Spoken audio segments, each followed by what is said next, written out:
Ladies and gentlemen, boys and girls, children of all ages, on behalf of your Denver-based podcast crew, we appreciate you joining us for the Friendly Vibes. Coming to you live from TSS. It's back and we're in Top Shelf Studios, baby. I am joined by someone who is an intellectual, a thinker, a doer, an engineer, a stand-up comedian, and someone that did his hair for today's episode. Zach McConnel is here. Thanks for the shout out, especially the hair. Thanks for the hat. Brand new hat. If you want it, real quick plug off top. If you want one of these hats, join the Patreon and I'll just send you one. Come on. It's amazing. I would love to try it out, but yeah, I did.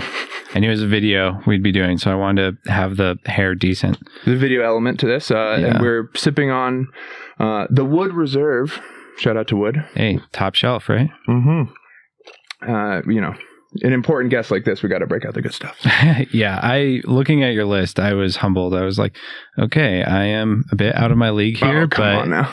I mean, you know, I started this show inviting like loose high school acquaintances on. Like I would send someone a out of the blue message that I hadn't talked to in like 6 years that I wasn't like friends with. I was like, hey, come to my house and like let's hang for like 2 hours and like do a podcast. Right on. Weird thing to be asking people, right? Yeah. So, how long ago was that? I started late 21. Okay, so late to the podcast game, relatively too. It's crazy to see like the comics who. I'm not going to name Annie because everyone knows who I'm talking about. But actually, I will name Bill Burr because he originally started doing a podcast. He would use his cell phone and call into a service that would record it for him or some crap like that. And the quality is trash. Like he'll play old clips and he's still doing it. I don't really listen regularly anymore, but you know, like. What is his called? The Monday morning. Because he's a pioneer of the one-man format, right? Before Tim Dillon. Yeah, and it was very clear of him, like, just working on material, like, from the start. Like, you'd kind of hear the seeds in the podcast, and then you would see the special, and you'd be like, a little bit kind of makes it into there. But he's also just, like, a very angry person who, like, before he went to therapy, was using podcasts as a diary of sorts. And, and then, do you have a problem with that?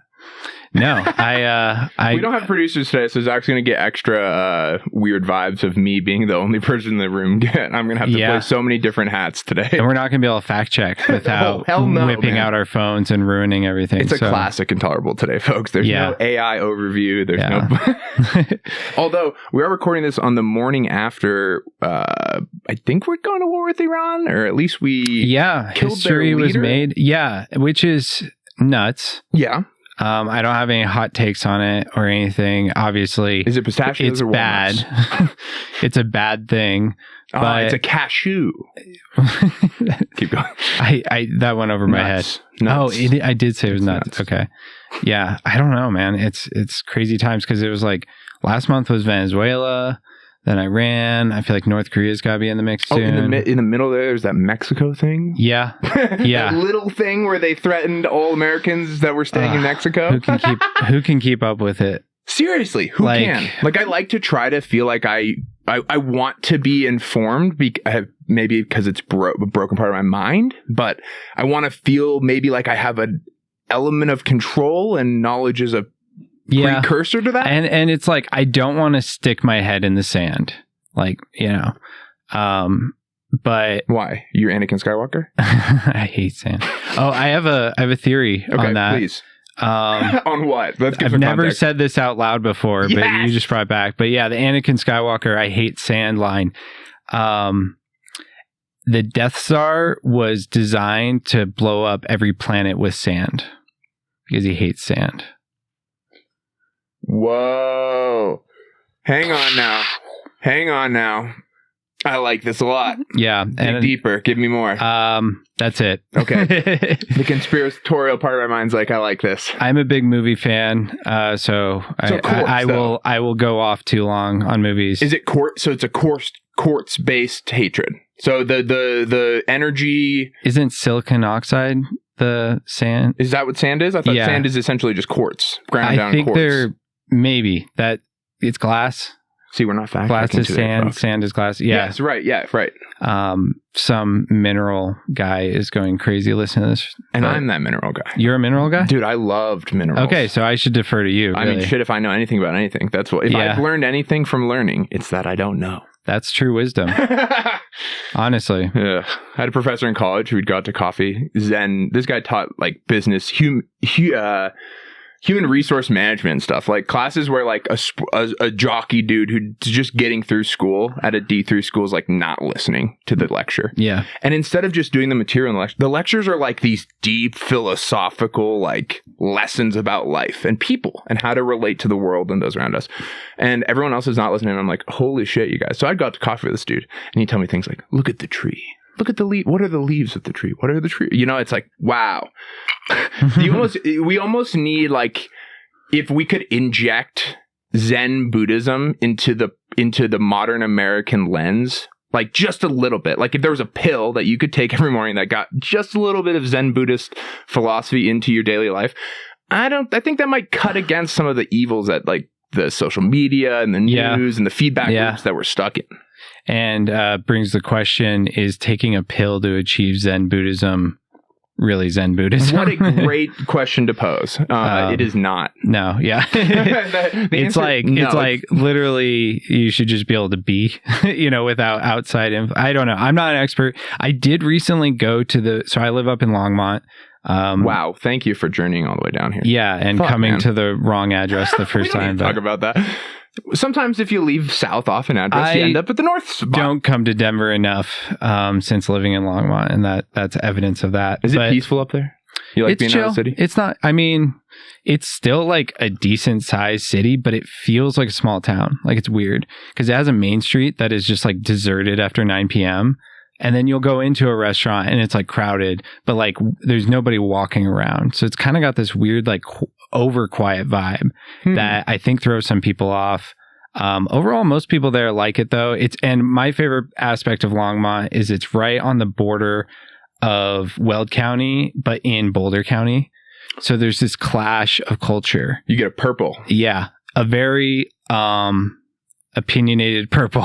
But that's good. That's good for society to have some some like, I agree. actual... And it's like a somewhat agricultural town, a good Latino Hispanic population, and yet Boulder whiteness, innovation and sector kind of stuff. And it was the fastest growing, the city was the fastest growing economy in the United States right before COVID. I don't know how. I've heard that. I definitely looked it up once or twice to double check, but I think it was just like there is like a tech sector there building, kind of sponging off of Boulder really, but a lot of people who work in Boulder commute from Longmont. So I think when startups happen off of Boulder, a lot of people are like, why don't we all live here? Why don't we just start it? And that's the company I worked at, Rocor, shout out. You still work for them or no? We were bought out by Redwire. And I don't know how much I'm actually supposed to talk about work because we are in the military industrial complex. Gotcha. I don't want to. The one big thing with this show is like, since I started it with talking to old friends and stuff, is like, I tell people right after we stop recording, hey, I'm never trying to cause problems for anyone with my show. So it's that's fair. I have a problem of asking questions and getting us into. So if I go somewhere, just take us back. But I do prefer to do work for NASA. Shout out. What's NASA. your background? So I studied aerospace engineering at CU, got my bachelor's, and then I was super lucky. Did you grow up here? I grew up in Aurora and I went to school at CU. So that was like, but like, I'm just trying to think, take me back to that kid growing up, like getting to the path of aerospace at CU, because that's like, that's the place for aerospace. It's up there. It's definitely like top 5 programs for aerospace in the US. And that's what my mom studied too. Oh, no way. Yeah. That's cool. She did Iowa State. Oh, yeah? Which was a great program at the time she went there. That's interesting. Is she from Iowa? She is. Both my wife's from Iowa. That's awesome. Yeah. But she's a Hawkeyes fan, so we'll leave it at that. That's fine. That's okay. Hey, my cousin played basketball on one of, if not the greatest Iowa Hawkeyes. Caitlin Clark? No, the men's for the men's side. I should really add that caveat for the men's side. Yeah. No, back in the early 2000s when they had Reggie Evans and made it to like the Sweet 16 or something. Okay. Yeah. So I got a split household. I grew up, I got love for both sides. Yeah. I went to College. Yeah. It's a tiny little, how am I supposed to pick a side? It's like I'm a nothing burger in the middle. So, Right. come on. Right.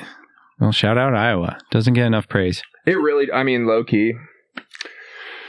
Well, as the cost of living rises and I grow older and older, and that early onset republicanism starts hitting, or whatever that we're destined to have or whatnot. It's like, man, Iowa seems yeah, it starts to draw me every back. time we visit, because her family's out in Cedar Rapids. Every time we visit, I am like, they're just chilling.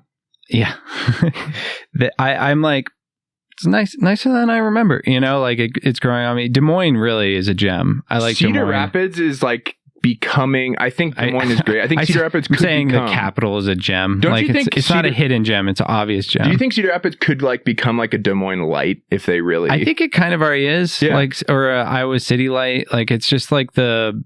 What would I compare it to here? I feel like Cedar Rapids is like the golden of Colorado. Okay, of good Iowa. comp. Like it's not a big city. It's kind of just outside of the big cities. But I don't know. Iowa's strange to me because I've always only lived in Colorado. Okay. And that's technically not true. I was born in New Mexico. Full disclosure. On the Zorro Ranch.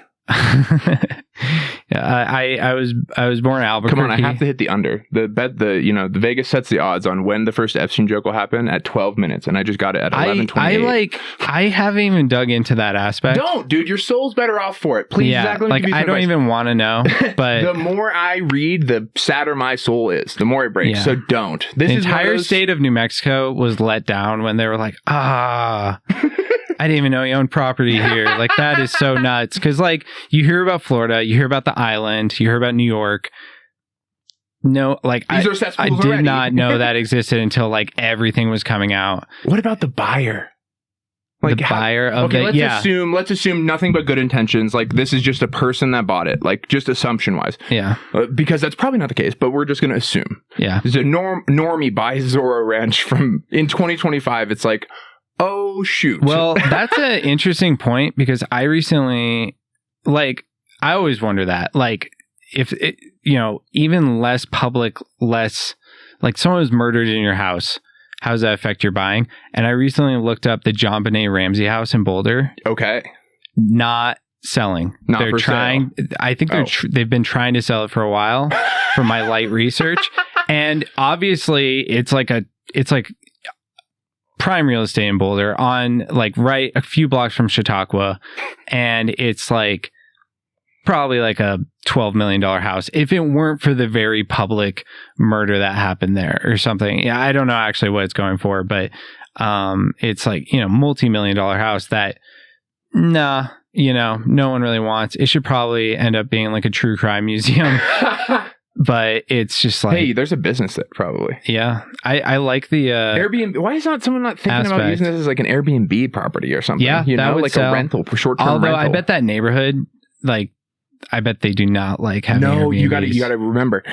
There's this horseshoe thing where the people on the far right are so sovereign, and the people on the far left are so sovereign that they hate HOAs just the same. Right. There isn't an HOA on the hill. Right. So, okay. So that's the thing you have to remember is that if you go far enough left or far enough right, we all hate HOAs. Yeah.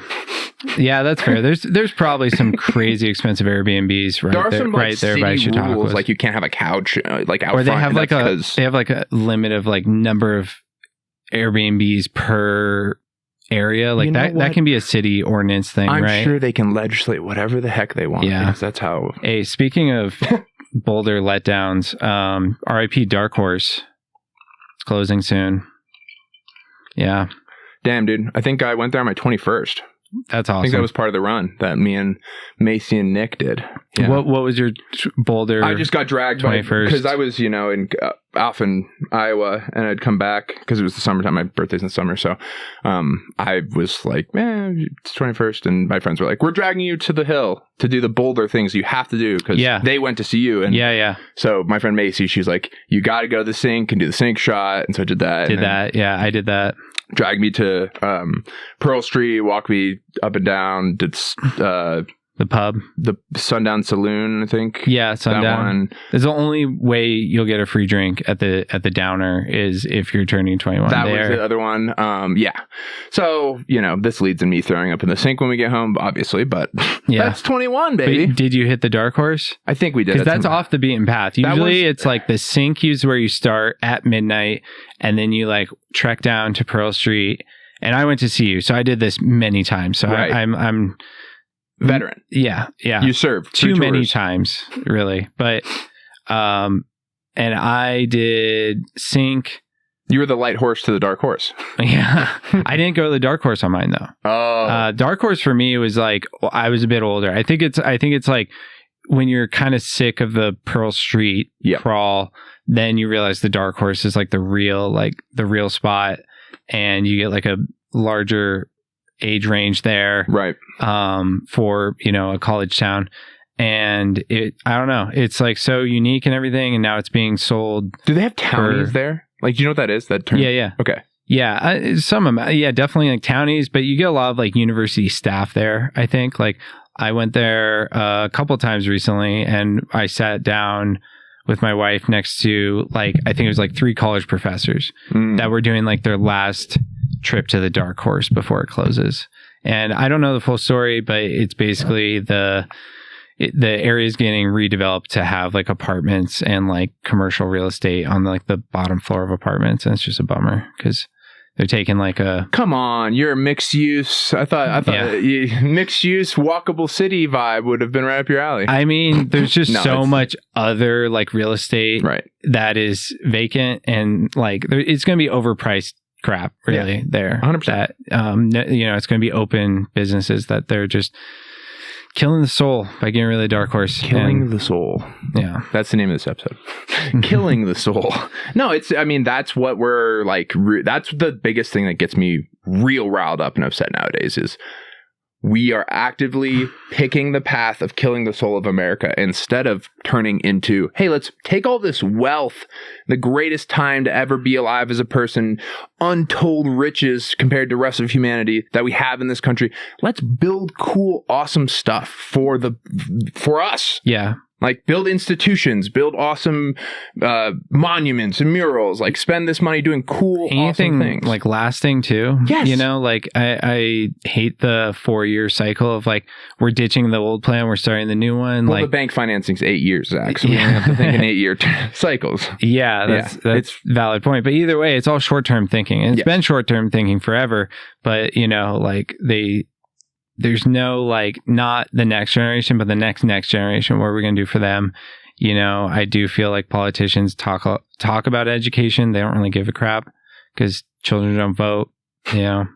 But I think that why? No, there's a lot of reasons why. I don't know. That would be funny if that's the reason why. I think it's a part of the reason. Don't matter because they don't vote. Yeah. Damn it. And their parents are distracted. Yeah. Oh my goodness. So you go to CU Boulder for Aerospace. Yeah. You do the pub crawling. You're doing the school thing. I tried to live both lives of Me too. like actually having fun but being a good student. I didn't really. I did a 5th year though, so I didn't really figure it out until junior year how to like have that balance. But so you're going hard in the paint. I went really hard in the taint. So one of the reasons I didn't go to CU Boulder is my mom made me make a decision matrix before I chose my college. It's a very Aerospace move. Right? And the biggest weighted factor was lack of distractions. And wouldn't you know it, Cedar Rapids scores higher. Co-college scores much higher for lack of distractions than CU Boulder. Yeah. And I probably might not be talking to you today how to go to CU Boulder type of thing. Yeah, it's I knew a lot of people like burnt out, both like I mean, I went to high school in Aurora, Smokey Hill, actually. And a lot of comedians went there. Yeah. Dan Soder, shout out. I was going to say. Bowen Yang. Wow, there's... And there's another one, Stephen butchering the name. I don't want to butcher it, but hope he doesn't see Stephen Aguilar or whatever? Yeah. Yeah. I think he's no longer like local, but he started here. Got it. But yeah, I mean, they all and Mike McDaniel, right? Did he go? I don't know. if you went to Smokey Hill or not, but I would think I would know, but either way, I'm like fantasizing about like a Smokey Hill reunion comedy show that they all say no to. I mean, per capita, you got to have a great show for like high school graduates wise. There's probably only a couple schools in maybe California that could compete with that. Yeah, and I'm sure like New York, there's like a entertainment academy that just pumps out talent. Is it a public school? No, not a public. No, mine Smokey Hill is definitely public. It's like the most public school. You only got to. I mean, we were only comping to public here. Yeah, but where was I going with that? Going there. Oh yeah, there was the IB program. So there's like the really hardcore kids. I wasn't one of them. The Bone Yanks. Yeah, I think he was IB. But that went to CU. And then they get in their freshman year and they're so burnt out of school by the time they get there. And then they discover drugs and psychedelics. And then they just go off on their own way. And I kind of like, I had fun freshman year, sophomore year, and then kind of got more serious. By my 5th year, graduated from Aerospace. Barely. I was really close to having to do a 6th year because they had certain classes that were only available in fall or spring. And when I walked at graduation, I didn't know if I passed a final that would have decided if I had to stay a full another year to retake that spring class, but got through it. And oh my gosh, was that a stressful walk? Or what was that like? I was stressed, and my parents were definitely stressed. I would just be like, but I was like background ring. I still was able to enjoy the moment. You were? Okay. And like, good on you. And I felt pretty good that I passed. Because I had taken the class before. Okay. Gotcha. The class that I retook. What was the class? Flight dynamics. Oh man, toughest class Flaps in that program. And shit. Yeah, my mom always jokes. She goes, "Listen, I went into aerospace, and then I learned I would be designing a flap for 15 years, and I was like, this is not for me." Yeah. Well, so did she went on this? She went on the aero side then. Yeah, she did aerospace engineering, but I think that's where airplanes rather than spacecraft. Her first role, I'm trying to remember, I think of McDonnell Douglas, so that would be at that point space or aircraft rather. Okay, yeah, and so I went the space route. I got very lucky. I was applying all over, but I got very lucky to end up at a startup called Rocore. That was doing small spacecraft deployables. Actually, I ended up getting a tattoo of their logo like 2 years ago. Shout out. That might be the most corporate cuck thing I've ever heard. It absolutely is if it were still a business entity. Okay, cool. I wouldn't have done it if we hadn't been bought out. I'll give you that, bro. Like if it went public as its own company. Right. And I remember back in the day, so it was a really cool startup environment. Where there's like a beer fridge and people like we never went out for happy hour. It was always an in-office happy hour, and it wasn't like this obligated thing. It was just people wanted to chill with each other, talk about work, talk about other things, whatever, but crack a company bought beer. And so that was a great environment to start out. I got too lucky because now, I'm with my current company and they, it's corporate, it's a public company.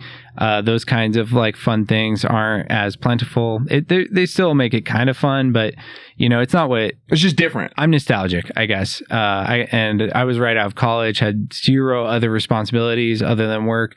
So I was really happy to be there. And, but yeah, I ended up on the space side of aerospace, not the aero. So I was doing satellite components instead of, flaps, airplanes. Yeah. Flaps. Wow. So you're more like worried about what would be some of the like key differences in what your time is spent focusing on air instead of a vacuum. Okay. That's the biggest difference. Thing. Yeah. But both are very critical. You're working with very expensive machines that need to work. I guess in my head, I'm thinking, okay, are you like way more worried about the sun than the plane people, Well, I mean, yes. And it's either way, you're building in aerospace, you're building a very expensive machine, and why it's expensive depends on the field. But if you're working on an airplane, it's because lives are at risk. Almost always. I mean, there's drones, but that's still a very expensive machine usually for the majority of the industry. But if you're on the space side, it's very expensive because it needs to work. Like you send it up, you spend most of the budget is going to getting it up there on a rocket. and it needs to work because it's almost never feasible to go up and repair it, except for Hubble, where when they first launched Hubble Space Telescope, the photographs were coming back blurry. What? But luckily that was in low Earth orbit, so they could send up a shuttle and repair it. And actually, I know someone who worked on that repair mission. It was like a big scary time at NASA because the shuttle was always kind of debated and stuff. But that was a case where they used the shuttle to put Hubble up, and then they used it to repair it. I think the metaphor is they basically put glasses on it, like little lenses that were able to adjust it just enough. I'm probably butchering that, but anyways, that was a crazy time. I think that was the 90s or the late 80s when Hubble went up. And but most of the time you send up a big expensive satellite and no one's ever going to touch it again. So it needs to function for its lifespan. So for that reason, everything needs to be certain. And I would say I am a mechanical engineer in focus. So the biggest challenge is actually the launch, because a rocket vibrates your spacecraft a lot and you need to make sure it's not going to shake apart and stuff isn't going to break in that, minutes of launch. And then once it's up there, that's more on like electronics and comms people. And I have worked a little bit with antennas, but I'm not like a radio frequency expert at all. But whoa, yeah, that's exciting, man. It is, but it's also it's it still has its elements of designing a flap on the side of a thing. Yeah, and I try to stay in the prototype realm because that's where things are exciting to me, and that's what starting off as startup was great, because everything was a prototype. We only had a few things. When I started, nothing had flown yet at the company. Whoa. Everything was like research grants based and everything. And it was really cool being in that space because you could also build things with cheaper materials, lower risk, and prove that it works. And then if it works well enough, you'll get more funding and then eventually get a flight, depending on what organization you're working with, NASA primarily, but also, military or a private customer. Either way, got to get hands on hardware really early on. So that's where I like to be. And I occasionally still, turn wrenches and build stuff, but it's a lot of just like computer CAD design, So that's most of my time now. I like it. But so if I need a CAD designer for something, I call you. Yeah, probably. I don't own the software, so it would. So if I need a CAD designer and I can buy the software, I call you. Yeah, then definitely. I don't know why you would though. Like, hey, bro, you definitely find a freelance person who's better. Nope. You don't know how I do things. Gotta work with your friends. Dude, I try to give business to. Yeah, no, come on. Yeah. If I had business to give you, I'd give it to you. Right on. Maybe since I shouldn't ask questions about your current company and stuff like that, maybe I could ask you your opinion on a public matter that is in your field. Sure. Anduril. This company that Palmer Luckey is all in the forefront. Can you fill me in? I don't really. He's the Oculus guy. Yes, he's the guy that invented the Oculus. Worked at Facebook and Meta for a long time. Split off. Decided enough of this tech sector stuff. I want to build next generation warfare so that we can have global supremacy. Maybe I don't know what his whole mantra or whatever is, but he's making autonomous. He's trying to cut down on that big costly thing that you were talking about earlier, which is human life involved in the aircraft thing. Right. So he wants to make it so that we can do the same capabilities we do with our current arsenal of aircrafts without humans having to be in them, I think is the footnote. So, and again, we're not fact checking today. So Yeah. Good summary. I'm not following that closely, but I do think drones are the future of warfare. It'd be nice to not have a future of warfare, but that's the world we live in. Right. I don't really like having super hard opinions. Like, I think violence is bad, but if we're getting to the point where it's just drones taking out drones, like, then we're kind of going full circle. Like drone for drone. Yeah. I mean, that's like crazy enough. Ukraine, Russia probably propelled drone warfare like 3 decades. Yeah. Like it was pretty slow where, it's like we have drones, they don't. Mm-hmm. That was, the US for the last 20 years. And then China got drones. Yeah. And then we got scared. But we're not in a major conflict with China just yet. And both sides are preparing, but it is like analogous to the Cold War, where it's this technological buildup of like, oh, we have the better system. And then Russia and Ukraine get into it. And all of a sudden it's not having the most expensive drone anymore. It's having the cheapest drones. And having a swarm and being able to jam each other's drones, and then having jam-proof technology. Have you seen the fiber-optic connection? Crazy. I was going to talk to you about this. There are very dystopic miles and There probably enough fiber-optic cable to go to the moon. Yeah. Absolutely. On the battlefield that will never be... And covering cities. Like, just completely all over Ukraine, all over the battlefield. Yeah. It's because... And it's because they can't be jammed. It's a direct line, which is so wild that's where the technology ended up, is like a cheap drone that is not wireless. On a line. Yeah. Like I remember getting like my first RC car as like a 5-year-old or whatever. Yeah. And it had a wire. Really? From the controller. So it wasn't an RC car. It was a car, a car toy, you know?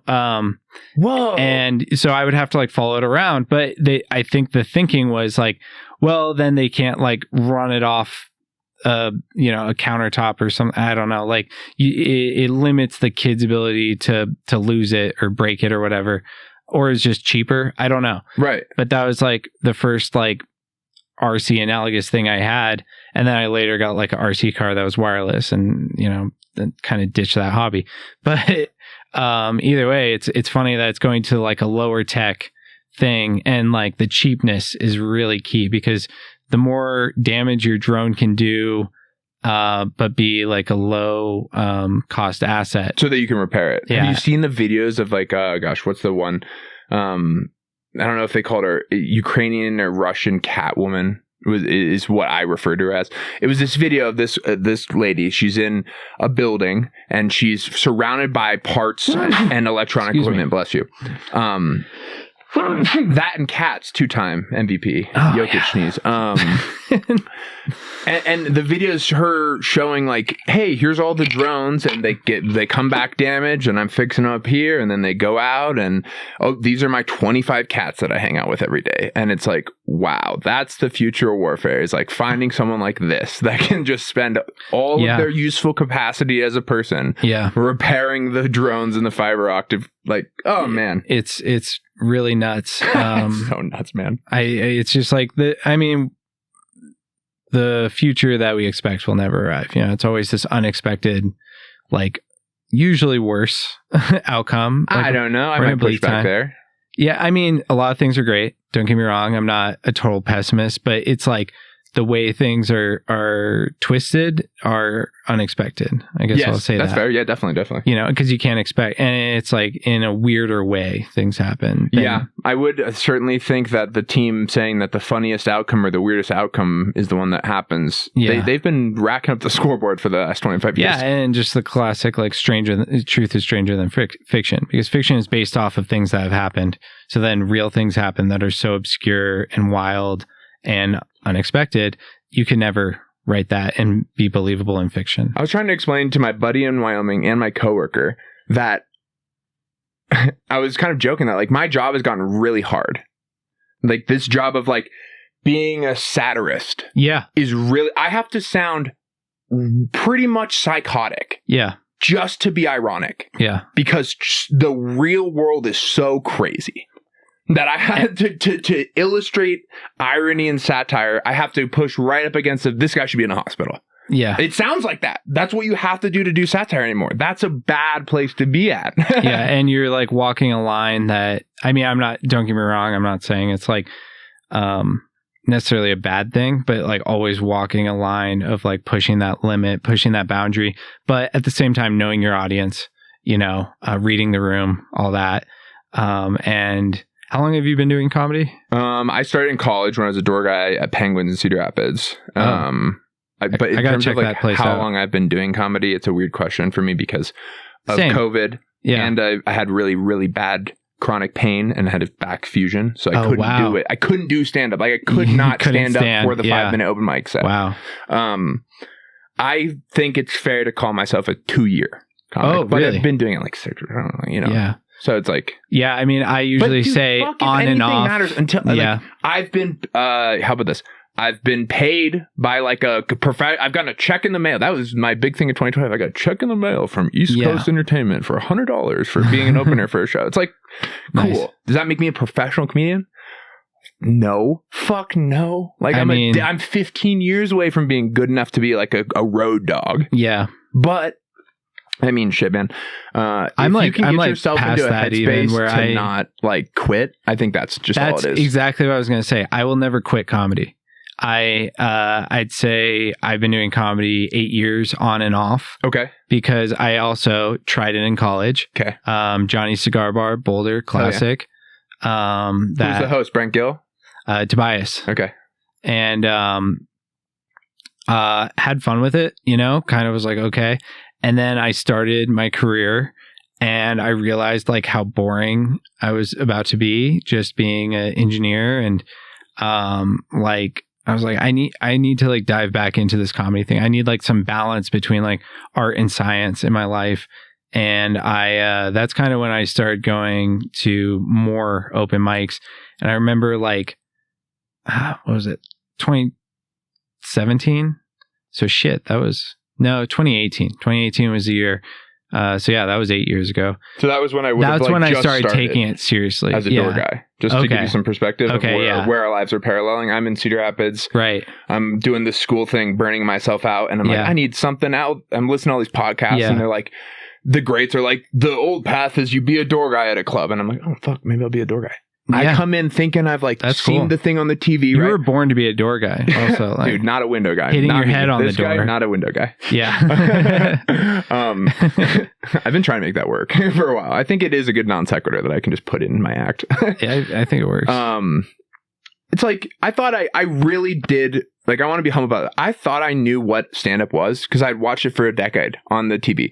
I was obsessed with it, and I listened to the podcast about it, and I thought I understood it. Yeah. And then I did that first shift in a club setting, and I was like, oh my God, I don't know anything about this. Yeah. And it's kind of just been that like, coming back to Comedy Works. Dude, comics come through very regularly that are doing a full weekend that I don't know. And they're awesome. Yeah. And it's like, man, I don't know anything about this. I'm a baby in this world. Well, and I think that's, like we said earlier, like wisdom is knowing your own ignorance. And like, I will see comics that I know surprise me, and then I'll see comics like, you know, like up and coming. I love the up and coming kind of like area where you know they're going to be a lot more successful than they are, but you kind of catch them in that moment of like come up. Nate Malouf. Yeah. Josh Johnson. I mean, he's going to be king of the world soon, but I mean, Josh Johnson is like fucking, he just hustles so much. I mean, dude, he's also the nicest guy. Yeah. Like, I saw him at Comedy Works last time he was there. I often buy tickets to go see like people I really respect. And it was just like, I can enjoy the show. I'm laughing really hard, but there's a part of me, like a vanity of like, I should quit. He's so good, you know? And I know that's a common feeling. Like it's not that rare, but it's just like, a lot of comics that I see, like I have that feeling, and I still go because I think it's important to like learn from it, you know? And back to what you were saying, like, what is stand-up comedy? I don't know. But that's a good thing. Like I keep growing with it. And I'm at a point now, I don't know if you know this, but I'm expecting my first kid in July. Oh my gosh. Congratulations. Yeah, that's amazing. Yeah. Having a daughter in July. And so China doesn't take over before then, because it's a daughter. Okay. I think there's folks. I'm trying to make a comedy show too. No, I thought this was a dad podcast. Intellectual dad podcast. Yeah. We're going to get real up in our feels here. Man, congratulations. You must be so excited. Yeah, I need more whiskey, but cheers. Cheers. Yeah. Cheers to our coming daughter, Marigold. Wow. A name already. What a cool name too. Yeah. We're very open. Like announcing wise, like we waited the appropriate amount of time, but once we could tell people, it was like, yes, we're having a daughter next summer, and her name is going to be Marigold Jean McConnel. Oh, so, that's a beautiful name. And we're excited because a lot of nickname potential. Yes. Goldie is probably the favorite. Yep. It's like a little old lady, but we love that. Jean's just fun. MJ. Mary Jean. Yeah, so that way she can kind of choose her own path. Yeah. Like we're already setting her off with that option. Man, of like, I got boxed in with Sean, man. You can't go anywhere with Sean. I'm Zach or Zachary. My wife, Carolyn, like she could go by Carol, but she hates that. So it's, we like the idea of like giving our daughter a lot of options. She can like, even in her name, she can choose her own way, and she can go by a totally different name. Like, I think, how old are you? I am 31. Okay. Yeah. 32 in May. Wow. So, first kid, freaked out naturally, but just trying to learn. And that was like the best advice I got.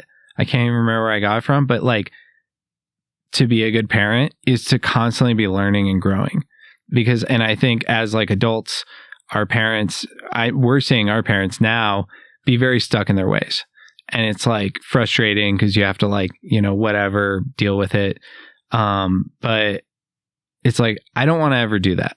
I don't want to ever say like, well, I know what's best and that's that. Like, even if I do know what's best because she's 8 or whatever, right? Still just try and be like, okay, well, why is she feeling that way? What am I not thinking of from her perspective as an 8-year-old that I could be, more wise and learn from this, even if I'm going to keep my opinion and, like have her learn from me, I can learn from her. So that's like, with that mindset, I'm feeling like really excited going into it. Well, I'm really excited. And with that, else. Comedy career is going to be like extra back. It was already kind of in the background for me. Because take a little step back for a little bit. Yeah. And I, when we were talking before, I don't get down to Denver enough. I love Denver comedy scene. I love going to Comedy Works. But I don't come down enough like I used to when I was a single lad. Do you hit the Fort mic a lot? Is that your... No. Okay. I don't really hit a mic anymore, which is bad. I should keep working, but I do have a regular gig that has me a bit spoiled. Shout out Blue Dime Cabaret. Woo. They were my first paid gig. Hell yeah. They scouted me at Vision Quest open mic. Okay. Back in the day, like I think that was 2018 or 2018. And maybe 2019, but it's actually a burlesque show. It's a variety show. And they wanted some comics, so one of the producers asked me if I wanted to be on the show, and it was first paid gig, so I was honored to be on it. But it's always like a 5-minute, planned for 5 minutes. I always go long. They're cool with it. We don't talk about it. But because all the other performances are 5 minutes because they're burlesque. So they have one song, get on stage, do like strip, have all the props, all the showmanship, and then get off stage for the next act. And they usually have like 8 to 10 acts. So it's always a fun show. They're amazing producers, very egalitarian. They spread the wealth evenly. So the proceeds from the show are split evenly between each act and the like photographer, sound person. They I don't know if you're familiar with burlesque, but they have stage kittens. So that's the usually it's also a burlesque performer, but like they Brother, if I knew that the phrase stage kittens existed, you'd have some right now. So no, I'm not. Yeah, I didn't really know until I got into the scene, but they basically go and pick up all the clothes after the burlesque performer's done and like clean boys, the stage. Bat boys. Yeah. Very, it's a bat dog. Yeah, very good analogy. They clean up after them, but they get their praise, and they get paid equally with all their performers. So I'm a big fan of how they produce. Mm-hmm. I'm a producer too now. I have my own show. I don't do it that way. But Zach, I'm a producer too, and I don't want to interject, but I've been producing some really awesome smoked chicken wings for you, and they're ready. So I got to go pull them. I hate to cut you off. Say no more. But if you want, last moment, shout out Blue Dime Cabaret. Please. Fantastic show in the Colorado, Denver metro area. So shout out. Dude, Blue Diamond Cabaret. You need to get your cabaret. Do it there on the blue side of town. We're going to go over to Patreon and we're going to eat these delicious chicken wings. I really am proud to have kept this show ad free so that people can come on and share what they believe. We talked about the genocide in The West Bank was talked about on this show long before we were allowed to call it that publicly, and that's because of supporters like you over on patreon.com/intolerable. So come over and see us and hear us eat these smoked chicken wings. I'm going to kick us to break with our signature station identification. Zach, have you listened to radio before in your life? Yes. Fantastic. The AMs and the FMs. This is our signature station identification. You're listening to 91.1. Oh shit, was that another plane? We'll be right back. We're back. We're live. It's the After Hours show, and our bellies are full of chicken. So good. Mostly his belly. I had one, though, performatively. If you want to see us eat, and it's a long segment, good conversation, head over to patreon.com/intolerable. You just help support getting meat into the mouths of great future guests of the show, and keeping us a supporter-driven show so we don't have to be reliant on advertisers or monetization. It's time for a meat. I'm sorry. I'm jumbled up this week, folks. I'll be honest. Zach has been a very gracious guest to put up with my jumbled mind, but I think I'm getting you a little bit more jumbled, making these heavy cocktails. Perhaps that's part of it, but I'm not throwing you under any buses today. It's time for a wing review. Yes. What do you think of this top shelf wings? And I want you to be very objective with me. Very good. And I told you before, I'm a texture person. Great texture. Like the, not just the crunchiness, but the kind of like dustiness on the crust in the best way possible. Like really good. A lot of, I wouldn't say hot for me. And I understand I'm very white, you know, you had to, it's funny. You'll go to an Indian restaurant and you'll ask hot and they're like, okay, you know, and I appreciate that because I'm not trying to go like Indian or Thai hot. Oh, see, I go in and I go, listen, I go, kill me. Look at me. Yeah. Like, I am a family member. I am not what you see before you. Yeah. Like, serve it to me and hurt me. Hot isn't everything for me. Like, spiciness isn't everything. Like, flavor, Just to be clear, I didn't spice up the wings any extra. They're normal. This is like a typical. Oh, okay. Good to know. Typical batch. Well, we'll have to do more because I'm curious what you can do. It was really good, though. Love the wings. Love that I got to eat most of the flats. I did have one drum. That was good. You got a score you want to throw out? You can give it any scale you want, or you can put it on the conventional 10. I'm going to go out of 100. Love it. It's a bit more specific. Please. And you're an engineer. How about 1,000? Yeah. Why not? Let's go metric with it. Out of 1,000, I would give it a 864. Damn. Yeah. So if that was scaled down to out of 10 and 8.6. You could probably make a business out of an 8.6. So thank you. Yeah. No, I would certainly buy those multiple times. Well, thanks for being here, man. It's been a pleasure. Like we said, we could do this all day long. You did want to plug some important things that you're part of. So I already mentioned Blue Dime Cabaret. Great show. Happens monthly. Currently at Mojo 99 in Westminster, where I also produce a show, but they're there once a month. I'm there every few months. So Blue Dime Cabaret, look it up. And then right now, and hopefully more in the future, Stand Up to Ice. It is a comedy benefit helping out immigration support networks. And it's going to actually be a roast of an ICE agent. Nice. Well, maybe I shouldn't give too many things away. That's the theme. That's the pitch. Cool. We're roasting an ICE agent. Good on them for showing up. I am co-producing. Yeah. And it's at Mutiny Information Cafe. That's a sweet spot, I've heard. Yeah. Yeah. It's a cool venue. I'm co-producing. Other producers, Anthony Bartolo, Edward Walden, Michelle Swagger, are all definitely doing a lot of the heavy lifting. A lot of great Denver comics will be there as well. And that is March 8th, I believe, at 6 p.m. So in the past, I'm sorry. Yeah, late for this one, but sorry. If it goes well, we're definitely doing another and another and another until the and if immigration ICE keeps doing this shit, we're gonna keep doing shows. Come on now. Is that situation getting better or worse? What I was told. Okay, I don't know what limited information flow down the pipeline to me, whether it's right or not. I was told maybe there was an ICE presence that was going to increase in Denver from what we've seen recently. Obviously, they were very heavy-handed in the Minnesota Twin Cities area. Now we will perhaps see if they choose. But I think every liberal city is worried about that, though, right? Let's remember, we just bombed Iran. Yeah. So that might help us in that area. Yeah. If we've got other things to worry about, we can stop worrying about throwing innocent people out of cars and killing or blah, blah, blah, blah, blah, blah, blah. And I have a theory, and I don't think this is a very, individual take, but Minnesota is the most liberal state historically. It's a blue state for most elections, most presidential elections. Minnesota over the last 20 years has gone from what would have been a purple state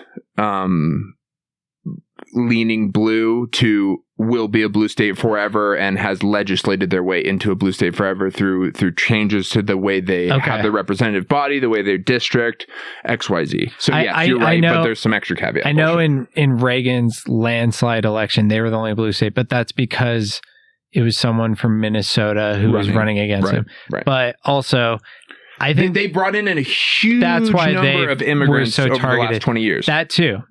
And good on them. They've been an advocate for vulnerable populations in particular areas of the globe, that they're going to be a pipeline and a protection partner to help. Right. Is their perspective, I think, through the forward-facing public policy. Which is what the fuck is wrong with that? If that's their citizens' choices to bring in immigrants, that's where I don't know. That's where I think we might be able to have a conversation. Okay. I don't know if that I don't know if that's where the origin point was, but I don't know if that's my place to even step in. We need people fact checking. We don't have any fact checking today. This is after hours. See, the dogs they're fact checking. They're like, don't talk about this. It's like something else. Bark about something else. It's like Def Jam, like the going on in the background right now. Yeah. Well, that's a cool show. I'm glad you're a part of something meaningful like that. Yeah, and I was happy to help out. I don't plan on performing even in this first one. I just kind of want to make sure it runs smoothly and handle that. And Anthony Bartolo is a great mentor, comic of mine. Such a good dude, and I know he has his own immigration background, his family and everything, and so he's very passionate about it. And as a whitey, I gotta help out, Right. Bartolo, that's from what, Italy? Yeah.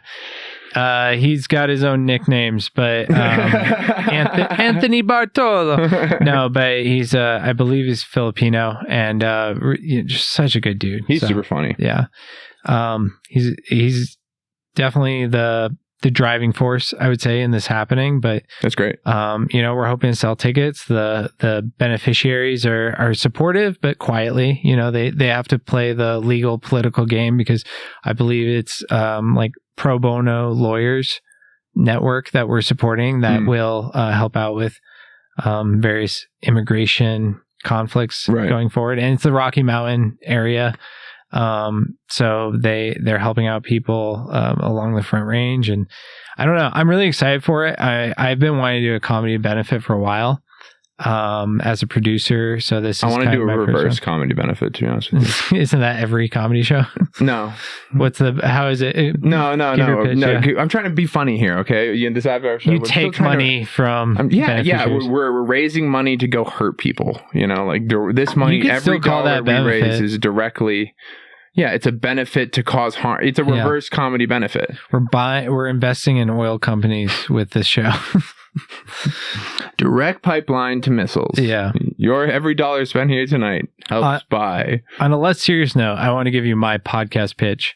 Okay. I don't know if you're renting out this studio, but I think it would fit the aesthetic. You want to rent out my studio? Let's see. Okay. That's a whole different game. Shark Tank me, brother. I know people who've started hang on, podcasts. Can I hard pause you on this? Yeah. I would love to hear this, but before you get too deep in this, remember, I have a wife, and this isn't, this is my home with my wife. Yeah. So there's that hill to I don't know what you're expecting me to say, but well, don't you have a wife? Yeah. Yeah. I understand. Would she love you renting out space in your place for other people to do podcasts? If it made money.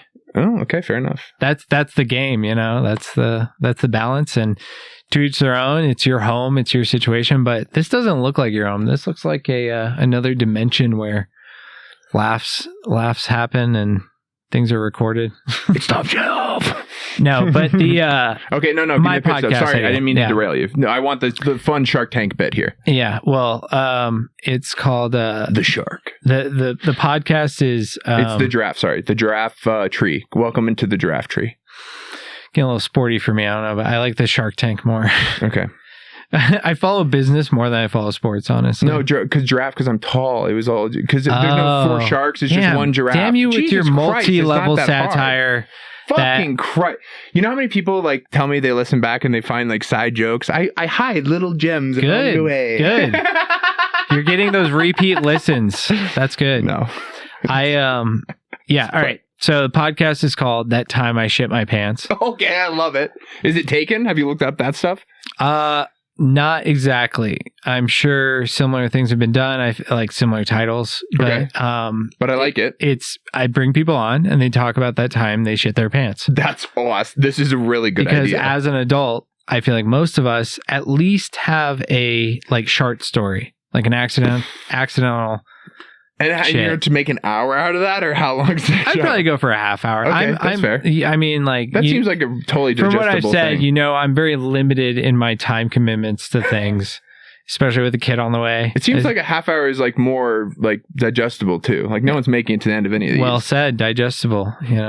Maybe too digestible. Maybe causing a little backup. Maybe it just blowout. Suddenly ends, much like shitting your pants, when you're just like, my day is ruined. Dude, that's hilarious. That's a really cool premise. That's May I ask you, have you shit your pants as an adult?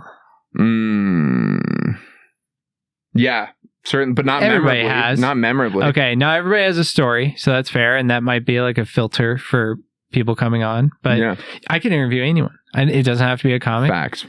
Anyone who has you submit your pitch. That's so funny. Would it be audio only? Would that help you get more people? I think audio only. Yep, I agree. Especially as far as like effort goes. Like I know how much effort this takes. Like I actually used to edit video for fun in like high school, and I got burnt out in high school, like editing video. I was just kind of like, this was fun and now it's less fun. I really wish I committed. And I was like, hey, YouTube 2010, this would be a good platform. But I didn't have that mindset. I was just like, I'm bored. I want to go play video games. I meant to show you in between us recording how much time went into a reel I just made and like how many views it equates to and like it and why it's frustrating. And like to try to make viral art or whatever, to push back against AI slop. Yeah. I have like those like ironic ideas too. Like, so when I started... You want to hear my pod pitch? I've got a fun one for you before we move past the pod pitch. You already have a podcast. No, but it's called... we build a small confessional booth that we can take and put in very scenic destinations. Ooh. And we take a wide shot of the confessional booth and the priest in the confessional booth. And then callers call in and they, God, the name, if Chris was here, he would help me remember the name, but it's called like, something sinful or, simply sinful or, gosh, I can't remember the name. The name is the part of the gold. I like the idea. Yeah. And you dress up in a priest costume and you have fake or real call-ins. And that's cool. That'd be fun call-ins too. Like you could get a lot of like, I mean, it would take a lot of time. You'd have to cut it down, but you'd get a lot of out there content for sure. Sorry, I hate the word content, but I say it. But Mo loved the idea. I told Mo the idea, and she's I'll give you money to build it, right? Like that's awesome. Like, love you, Mo. You're great. Getting a mobile podcast studio would be pretty sick too. Just like focusing in on that and like. Well, and that's the thing is you could really sound insulate it well and build it out where like because it's just one person in a thing. Yeah, it's the specs of it are very doable. I know a guy who makes mobile saunas. Ooh, and he just goes out to nature spots where they can do cold plunges. So he goes to like deep like creeks, like basically a creek situation all over the Rockies with their saunas, and he's kind of a interesting dude. Like he kind of gets a little poly weird with it, and they do like group massages and stuff. But the main concept, and like I have friends who went with him. I haven't gone. I haven't been invited, but I was never on the island. I never even got invited to the island. The Elon Musk route. But he The pitch. Sorry, I need to give that what it deserves. That was really good. Yeah. No, I'm the only one here, so I got to really... Too much of a nerd to actually go. That's funny. But yeah, like it's a cool idea. And like him having like, I think it's just like a propane powered sauna that he takes out into the middle of nowhere and they have to like hand carry it. But then once it's out there, they just like sauna and then like jump in the like nature cold water and then back to the sauna. Speaking of Boulder and saunas, I have a buddy that I played youth football with growing up that was like the running back, like all-star, one of the all-stars of our team that won the ship when we were 9 or something.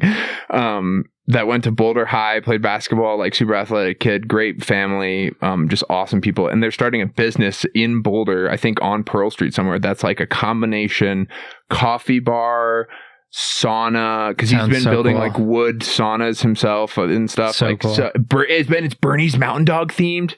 Oh, love that. Bernie's Mountain Dog themed Boulder, Colorado sauna. I gotta really figure out the name of this because I want to give the real plug. Yeah, that's an old friend too. You played basketball. I played football with this dude way back in the day. Liam Gallagher. No basketball. Yeah, I played basketball. Oh, I played basketball. I don't know if I played with Liam though.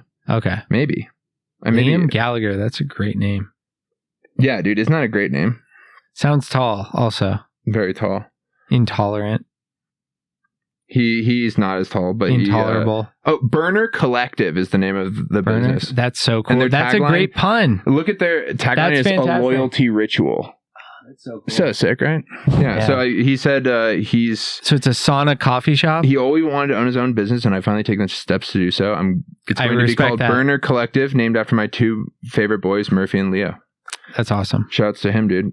I have a St. Bernard, but he gets mistaken for a Bernese Mountain Dog a lot. So keep your eyes out for Berner Collective. I hope that... I love Bernese. I know there are lots of challenges might happen, and maybe it doesn't... come to what owning a business in Boulder. Yeah. Like whenever I see friends doing stuff, I'm excited for them. Yeah. And like as we said, like offline, like just make things. Making things is so cool. It doesn't matter if it's art or a business or a craft or whatever, like making things. A meal for someone you love. Anything. Yeah. It can be small. Like you don't need applause. We like applause as comedians, but like don't need it, you know? Yeah. Lady Gaga taught me to live for it, but yeah. I think you want a fun side fact of my life? Please.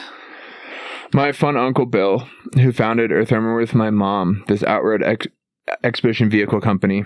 Cool. They make the most badass rigs anywhere. I think I looked it up after you posted something or mentioned something. Anyway, he took me to my first concert, which was Green Day. But then when I was like Green Day, man. Pepsi Center. No. We're getting to the real shit. The real shit is that him and I, just us, a 50-year-old man and a 14-year-old boy, went to see Lady Gaga at Ball Arena. Not Green Day.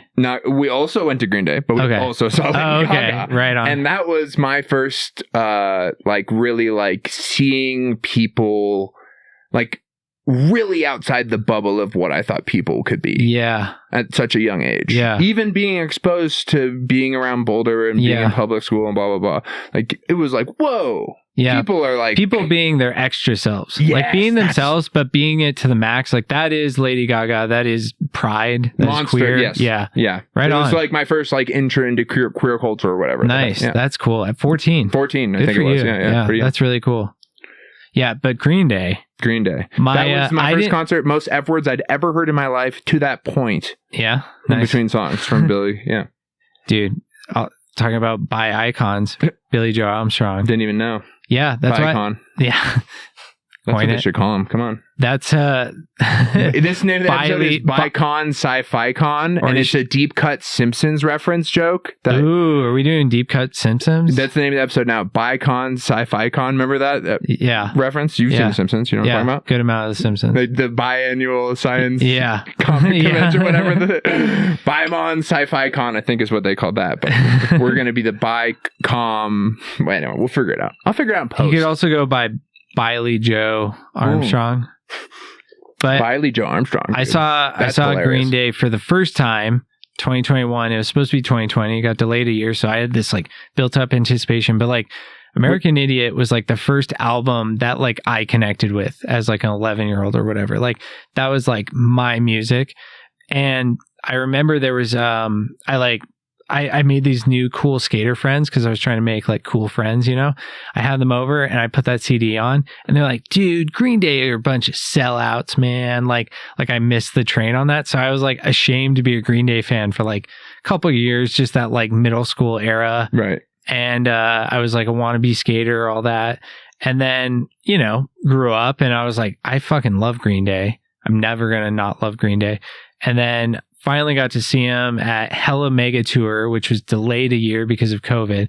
So I had all this built up, like, and it was a great set because it was Weezer. You just came right away. Almost. It was opener was Weezer. No, opener was Interrupters, but like we showed up late. So we saw Weezer first. Okay. Then Fall Out Boy. Oh. Then Green Day. And like, thanks for the memories. Let me just say, it's so good, so good. But like, I was like crying at Green Day.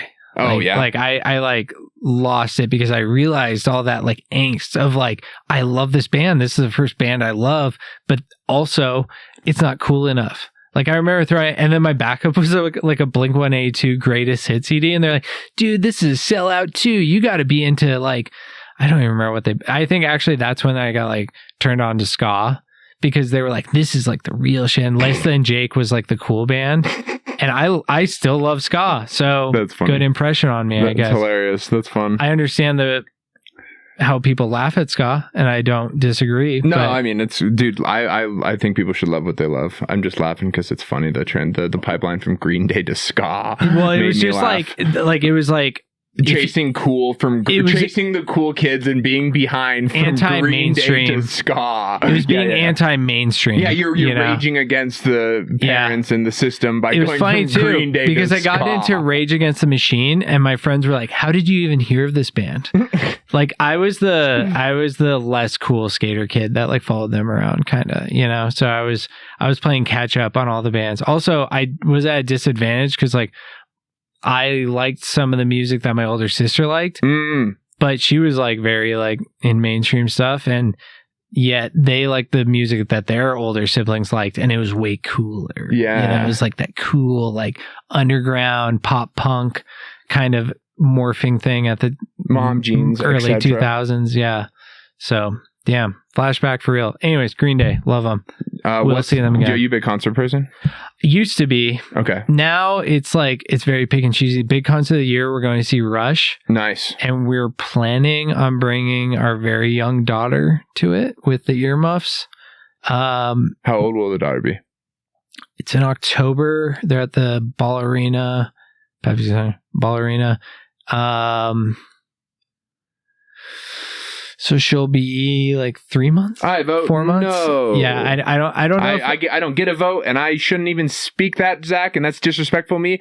But I vote no. I go to Nuggets games all the time. I'm gonna stand my soapbox. You're good, please. It makes me really sad. Yeah. Really, really sad in my soul when I go to Nuggets games because they're extra loud. Because that's how basketball games are. Yeah. In the NBA, and I see a child under the age of 1 without earmuffs. It makes me really have earmuffs. Even without. Yeah. Some with is, you know, we can have a discussion. That's what we're doing. We're doing the earmuffs. Even for then, sure. I can have some part of me is still questions. I get it. It's not for her. It's for us. Like, we want this to be her first concert that she can tell people.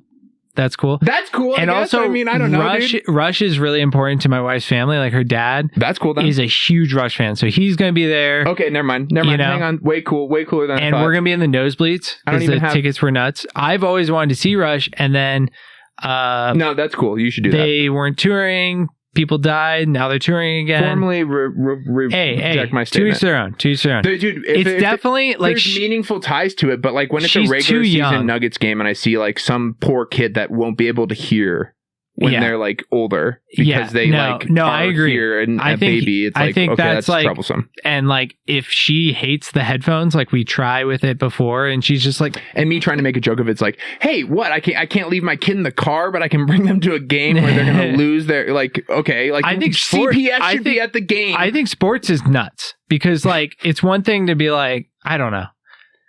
But you know what I mean? You see the humor I'm going for here? Yeah. CPS should be at the fucking games, getting those. If we're going to get parents that are leaving kids in cars, they should also be getting those people. Yeah. No. And I don't know. I'm new to being a dad, and like I'm sure there's like Sorry, people. I'm trying to be funny. It's bad. You should try to be funny. You're the host. I'm just giving you Please. material to riff off of. But that's the plan, and we might end up not bringing her. But that sounds like a really fun memory though for the whole family. I think after our first month of parenthood, we'll have a lot better idea of how it's going to go. Like, do we have a baby that's like good in social situations, or like, you know? Yeah, because sometimes you get a baby that's just like can go everywhere with you, and it's just like life is. Yeah, you just get she lucky. might sleep through it. Who knows? But or it's like a bad idea, and then we pivot. But that was like a big like plan we made of like, all right, we're going upon conception. They're flying in for this concert. Yeah. Conception was planned, I will say. We waited. Plan this conception around this Rush concert on here. It was after conception. We saw they were coming, and then I came. Sorry, for Rush is sick though. I fucking love Rush, and I've never seen him. You're not an asshole. You're doing fantastic. I'm proud of you as a host. I appreciate you, man. Cheers. Thanks for being here with me today. Cheers. I was worried about this one today with the way my mind's been. And I did have this week for me. A topic to ask you. I should let people ask me questions more. Are you a Game of Thrones and more recently Knight of the Seven Kingdoms fan? Man, I started watching Game of Thrones with my buddy Bill before he passed, way back with like season 1, 2 and stuff. And I never even finished the series. Okay. So I enjoyed it. I liked it. And, there maybe was something hung up in my psyche about that I didn't come back to for some reason, but definitely should. Cause it's a great series. I mean, it's like everyone knows the main series didn't end well. That's what I'm told. Yeah, the books are good, but the books haven't finished. And so it didn't end well. Like a very recent thing in the fandom, Knight of the Seven Kingdoms is like the new show. It's very short. It's like 30-minute episodes, 6 episodes a season. Who's making it? HBO. Okay. And the writers, producers, whoever are just so on point with it because they know what the fans want.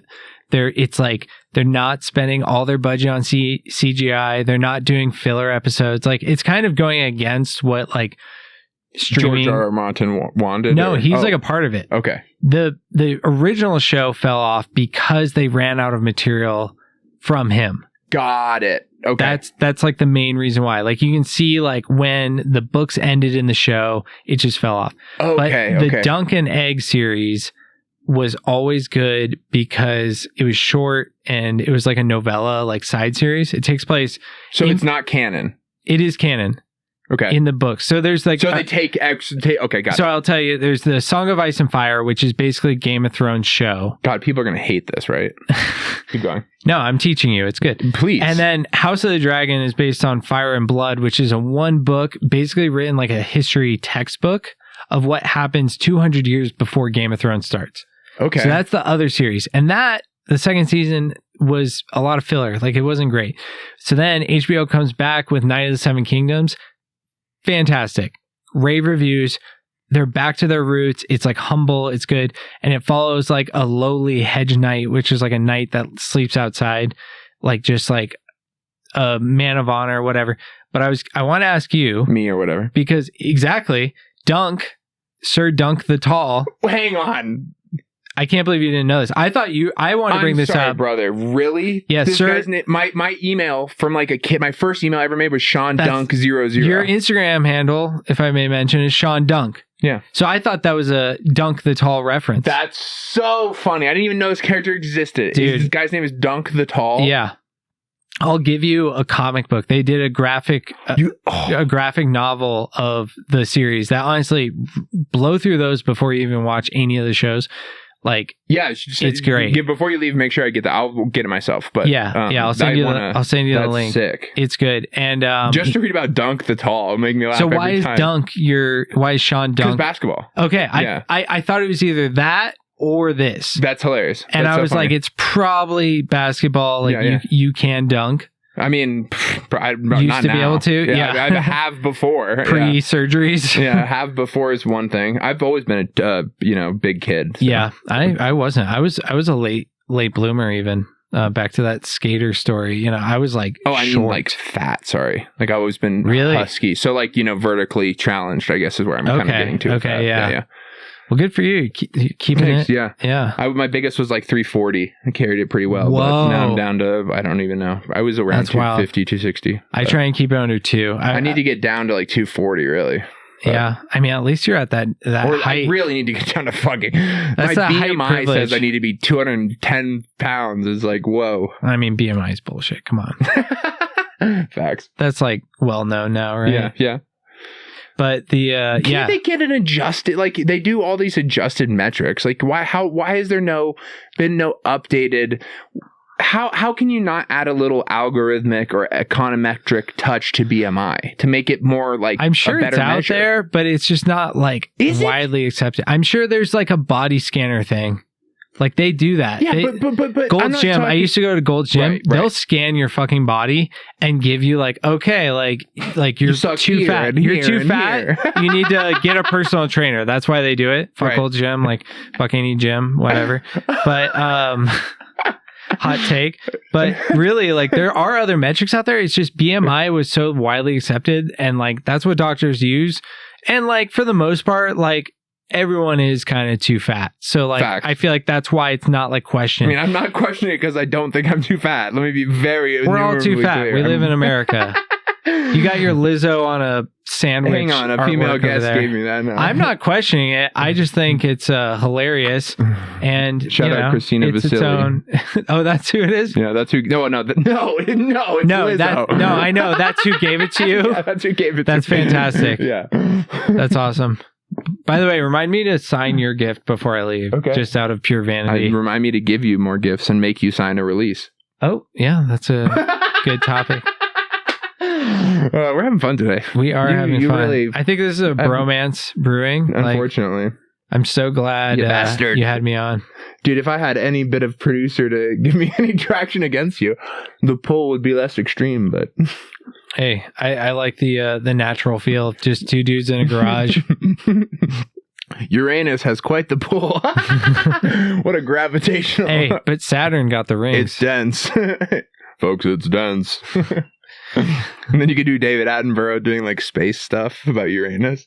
You got to do a George Carlin, or not George Carlin. These men. Who's the space guy? They've been on a long journey. Who's the space version of that? Neil deGrasse Tyson, dude. Neil deGrasse Tyson. No, Neil deGrasse, I don't have that. I'm not even close to ready to publicly try. He's past his peak. He's not. Was he in the files? I don't think he was famous enough or rich enough to be in the files, but he's just like, I don't know. I met a space influencer. Okay, yeah, I was gonna ask, is he one of those people where he's done stuff in the field, or is he like one of those space influencers? So he is being a space influencer. He has a podcast with a comic, I think. Okay. And they just talk like really heady stuff. And honestly, it's like decent content. But my thing with Neil deGrasse Tyson is he just tries too hard and he dominates conversations. Like he interrupts people too much. So he's like a true intellectual, but he doesn't have that like host social awareness to like be like a real public figure in that sense. Like he's great on a fucking like History Channel show, The Universe. Did you ever watch that? Yeah, that was a great really good. Show. Yeah, and he would come in with his fucking star vest or whatever. He's good. But then when you have him on like longer form shit, or when he's on a panel, it's so cringy. Yeah, brutal. He will go on there and dominate the conversation and not give other people a chance to speak. And it's just like, come on, man. Like, yeah, talk about a guy too. He's in Uranus's orbit. His own. You mean Joe Rogan?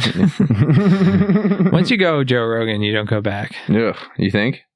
I don't know. Like, there's been some great guests that have definitely come back, but there's some that just like once again that orbit of Rogan. They kind of go downhill. You think? I don't know. I don't keep up with it. I used to be a Joe Rogan fan, and like once it kind of fell off, it fell off. When would you say that was? COVID. Although, it's hilarious. I do remember, and this was like when I thought it was so good. He even had like a COVID expert on really early on. And it was like very nuanced, like good interview of him being like, oh yeah, there's not going to be a vaccine for like 2 years. Like it's going to take way too long. And I was like driving to work being like, oh shit, this shit's really bad. And that's when it really went off. But I remember him having Joey Diaz on, who's like hilarious, great stand-up, and they were talking about starting their own club, and that's where like the comedy mothership like seeds were planted. And one of the spots they mentioned was Denver or Boulder, because both of them lived. Was that the one where Boulder they were in spacesuits? I don't know. I don't think I saw the video. I was like listening to it, but it was like COVID hit, and they're like, "Oh, California's done. Where are we gonna move?" And they pitched Boulder. I was like, dude, that would be so insane. And in hindsight, I'm glad it didn't happen. Like I talked about the Boulder comedy scene, like not being a great place, but I'm glad there's not like this outside influence coming in and taking over, because that's what they say about Austin. Like Austin is tough right now, from what I've heard, because you have like the really high level like comedy mothership just dominating the scene, and then everyone else is kind of like finding their scraps or whatever. And I went to the comedy mothership, but had a great time. LA is or was? Well, I think there's like multiple venues, but the store still owns it. I don't know. Yeah, I don't know. I guess seeing every city has their big club, and then being someone that is, you know, of my background from small family businesses and whatnot, and like understanding the business side of things too, being a necessary part of the art form. I don't know. I think there's been an excise positive onto comedy in Austin because of him. It's a net gain. Obviously, yeah. There's like some pushing down effect or whatever, but I don't like the zero sum mentality. It's not zero sum. If anything, right. I do think it maybe took away or left a vacuum in the LA scene or whatever. But I'm not of any. I'm a fucking nobody, so I don't have any reason to care.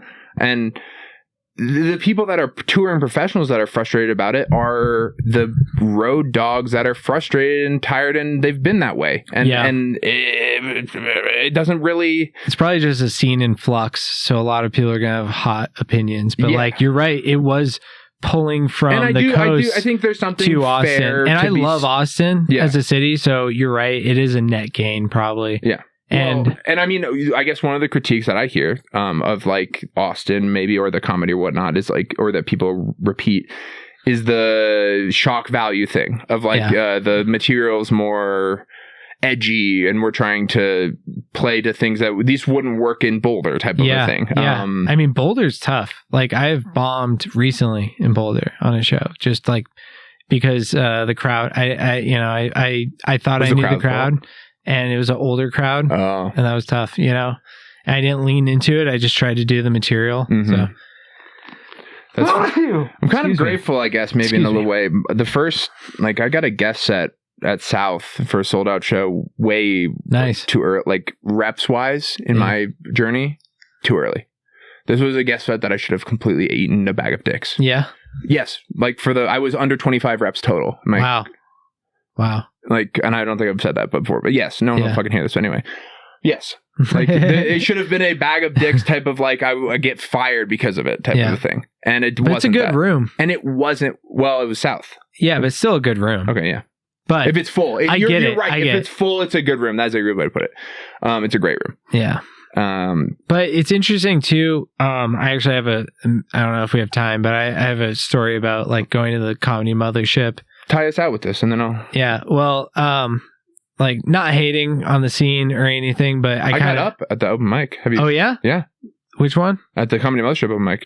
How was it? It was great. Yeah? I would love to do that. I was like looking into it, so I went there. It's really militant. They're like, get in, get out, and after you do your time, you get the fuck out. That's any like serious club, right? Yeah, but I went there for a bachelor party, and ahead of time, the group bought like 10 tickets, and we ended up having 11 people. And there's this big debate about like, oh my God. And this was in the smaller room, like the little boy. But I had a Japanese exchange student in my fraternity as my son. He wanted to be Americanized and use, like, he was the type of dude. No, he was the type of dude that came over here and he's like, I don't want to be like all the other Japanese exchange students and only hang out with them. I'm here in America all the way from home to be as Americanized as I can. I'm going to join the fraternity. I had a Chinese friend in my fraternity. He's my son. I have to give him a nickname. I forget about it until the last night. Yeah.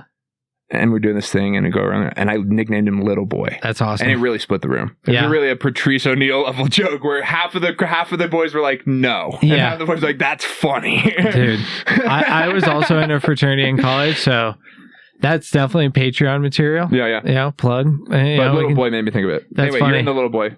You're going to the show. You got 11 guys. We're going to the show, and it was funny too because we were planning on hitting a strip club, and then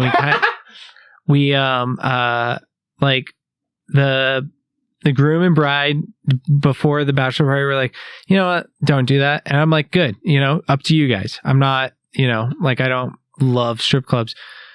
Who does, but so we're going to this comedy show. The people that own the strip clubs. Yeah.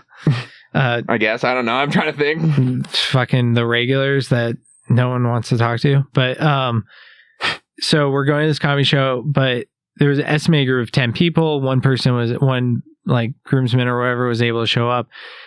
So we're going to comedy mothership, and then we had this like hard discussion. I was like, guys, we need to like go. We got dinner plans and then the show. Let's just get out there and figure it out. And they're like, no, we need to figure out like who's staying behind. I was only comic in the group. This is like college friends or whatever. And I was like, we can figure it out there. Like, let's figure it out there. And they were like, dude, are you sure? And I was like, if I can't get a ticket for myself, I'll sit out. And I really want to go. I think I have more right to, because I've never been there before. I have more right to go there than any of you fuckers. You played the trump card. You said, we're getting out of this room right now because I'll sit out if I need to. Yeah, but I was like, I knew something will happen. I've been to comedy clubs. I know the comedy scene. They're about selling money. They're about making money. Yep. So we were like waiting in the line of like ticket holders or whatever. I go up to the security guy and I'm like, hey man, we have 11 guys and 10 tickets. I got $20 for you if I can grab a ticket now. And he's like, all right, yeah, come with me. It was so easy. And then I was waiting in like the little bar area when they all came in. And yeah, we got like second row. It was fun. I mean, it's a small room, but it's a good room. It's an awesome room. For sure. And so like quiet, like the ability they built that thing perfectly. They knew what they were doing. Yeah. They built it from the ground up, really. But and it was funny because I'm a comic. I don't heckle, but there was a couple times when I like whispered something, like to myself, even not to the person next to me, just like, and the comic heard it and he was like, fuck, that's a good tag. Like he had a Forrest Gump bit and he was like doing it, getting some laughs, whatever. And at the very end, I go, and that's all I have to say about that. Like that level, like quiet. And he heard me. He was like, fuck. That was a good way to end that. That's all I have to say about that. And he's like, I'll give you that. No, shut up. Because he had to own the room. And there was like you said, quit heckling, Zach. What the fuck are you doing? I know. It's a comedy mothership. I knew. But there was other hecklers in the room, like trying so hard, and it was just like cringy. But that's like their smaller show. Like it was definitely like the locals. Was it the open mic show? No, it was booked, but there was staff going up and stuff. But I don't know what they would call their open mic, but it didn't seem like a full like open mic. Yeah, well, their open mic is like it's like half open mic and then half staff. I think. Maybe it was that. I don't know. It was on. It was definitely on like a Saturday night. All I know is I got lucky to grace that stage and not bomb. Where I was at in my career. That's all we can be. That's all we can be grateful for is just not bombing in the bomb named room. Amen, brother. Yeah. It's been an absolute pleasure. I don't want to keep you here all day, and I've been. I wish I could stay here all day.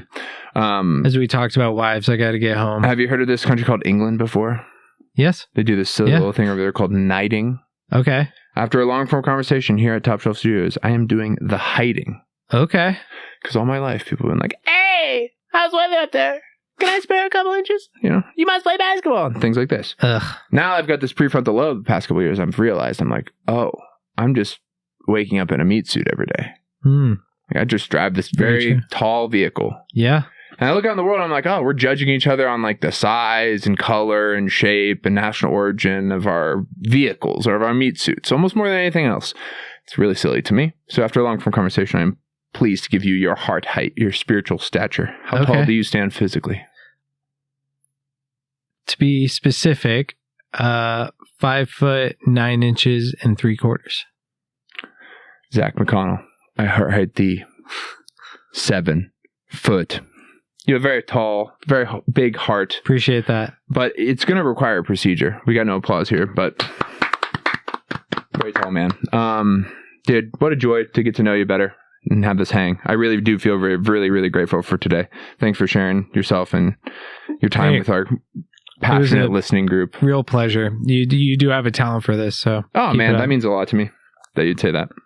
I get a lot of setbacks personally where I'm like, should I still be fucking doing this? Oh. Should I still be editing these I know the things? feeling. Should I blah, blah, blah? Yeah. And little things like that go a long way to keep it alive. So thank you. Yeah. No worries. It's and if you want to check out the eating, patreon.com/Talbot. Where can the people follow you and find you, support you, other than the stuff you've mentioned? Yeah. My Instagram, my comedy Instagram is Zach _McComedy. So McComedy. Nice. Zach with an H. Zach with an H. McComedy. Nice. Yeah, figure it out. Whatever. Like I said, I'm not big in socials. Be on the screen, don't worry. But I should I'm going through and editing. Yeah, I should be bigger on socials. But yeah, that's where I'm at. That's kind of where I post most of my stuff.